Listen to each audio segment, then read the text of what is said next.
नमस्कार दोस्तों, मेरा नाम डॉक्टर सौमिल मांडलिया है और मैं अहमदाबाद, गुजरात में एक रीढ़ की हड्डी के विशेषज्ञ के तौर पर प्रैक्टिस कर रहा हूँ।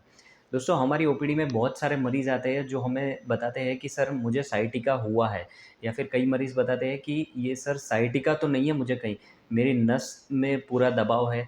तो ये साइटिका क्या है, इस वर्ड का क्या मीनिंग होता है, इसके बारे में मैं इस वीडियो में आपको डिटेल में समझाऊँगा।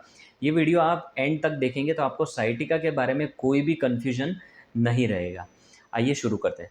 सबसे पहले तो दोस्तों साइटिका के लिए जानते हैं कि साइटिक नर्व क्या होती है। अभी आप देख सकते हैं कि ये हमारी जो रीढ़ की हड्डी है उसमें आखिर के 5 मणके जो होते हैं, ये L1, L2, L3, L4 और L5, ये 5 मणके, और नीचे का जो बोन होता है वो है सेक्रम। इन सब में से जो भी नसें निकलती है, जैसे ये आपको पीले कलर की ये जो नस दिख रही है, ये सब मिलके एक बड़ा सा एक गुच्छा बनाती है, जो एक डाली जैसा आप समझ लीजिए ऐसा बनाती है, और उसे साइटिक नर्व कहते हैं।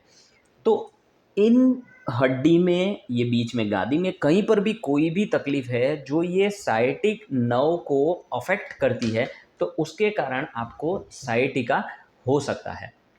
अब साइटिका कौन सी कंडीशन में होता है?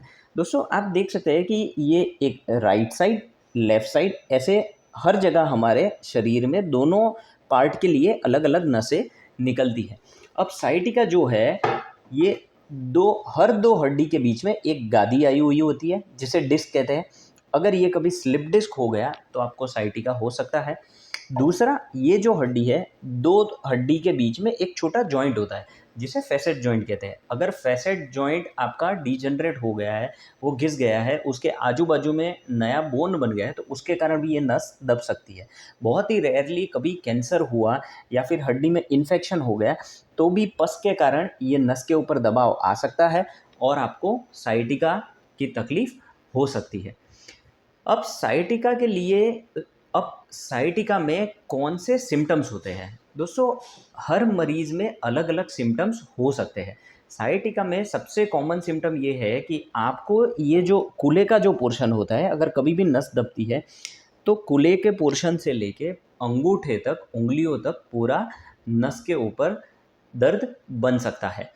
अब इसके साथ-साथ कई मरीज़ में ऐसी दिक्कत होती है कि किसी को ऐसे चींटी काट रही है ऐसी फीलिंग आती है, किसी को एकदम करंट जैसी फीलिंग आती है, कई मरीज़ को कोई छुरी से मार रहा हो ऐसी फीलिंग कई मरीज़ को ऐसा स्टैबिंग पेन होता है, किसी-किसी को शूटिंग पेन हो सकता है। तो ये साइटिका जो है, इसमें ट्रीटमेंट क्या की जाती है? सबसे पहले हम किसी भी मरीज़ में इन्वेस्टिगेशंस करते हैं, उनको डिटेल्ड एग्ज़ामिनेशन के बाद हम एक्स-रे कराते हैं। एक्स-रे में पता चलता है कि कोई हड्डी घिस गई है या फिर हड्डी के आस-पास कोई नया बोन बन गया है, तो हमें पता चलता है जिससे नस दब सकती है। एक्स-रे में कभी भी डिस्क नहीं दिखती है। कई मरीज़ को ये बताया जाता है एक्स-रे पर से ही कि आपके जो 2 मणकों के बीच में जो गादी आई हो रही होती है या डिस्क है, उसमें सूजन है या सोजिश है। दोस्तों, एक्स-रे में कभी भी ये डिस्क दिखती नहीं है। स्लिप डिस्क हो गई है तो उसका पता सिर्फ एमआरआई से चल सकता है। इसके बाद में हम एमआरआई कराते हैं। एमआरआई से पता चलता है कि कौन-सी गादी या फिर कौन से लेवल पे स्लिप डिस्क हो गई है, तो उसकी ट्रीटमेंट हमें क्या करनी है वो हम आगे डिसाइड कर सकते हैं। एमआरआई में अगर किसी मरीज़ को इन्फेक्शन है, कैंसर है, तो ये सब भी पता चल सकता है। उसके बाद में हमें अगर ज़रूरत पड़ा तो हम सीटी स्कैन करवा के देख सकते हैं कि कोई हड्डी दब गई है, कहीं पर इन्फेक्शन है या फिर कितनी हड्डी टूटी हुई है, ये सब पता सीटी स्कैन से चल सकता है। अब साइटिका की ट्रीटमेंट में ये जितनी भी मैंने कंडीशंस बताई, वो सब कंडीशंस के मुताबिक अलग-अलग ट्रीटमेंट होती है। साइटिका में हमें ये देखना सबसे ज़्यादा ज़रूरी है कि 99% केसेस में जो कॉमन रीज़न है वो है स्लिप डिस्क। और अगर स्लिप डिस्क हुआ है तो सबसे अच्छी बात ये है कि 95 से 98% जितने मरीज़ में सिर्फ दवाई, थोड़े दिनों का आराम, उसके बाद में फिज़ियोथेरेपी या मैक्सिमम कमर में जो एक इंजेक्शन दिया जाता है, इनसे ही आराम मिल जाता है और यही ट्रीटमेंट काफ़ी है। कोई 1 या 2% मरीज़ ही ऐसे होते हैं कि जिनको ऑपरेशन की ज़रूरत कभी पड़ सकती है। तो दोस्तों मैं मानता हूँ कि मैंने इस पूरे वीडियो में आपको साइटिका के बारे में अच्छी जानकारी दी हुई है। आपको अगर ऐसी कोई भी दिक्कत है तो आप नीचे दिए गए नंबर पर हमें आपकी रिपोर्ट भेज सकते हैं।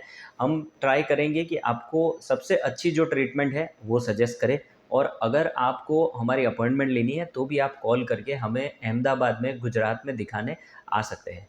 धन्यवाद।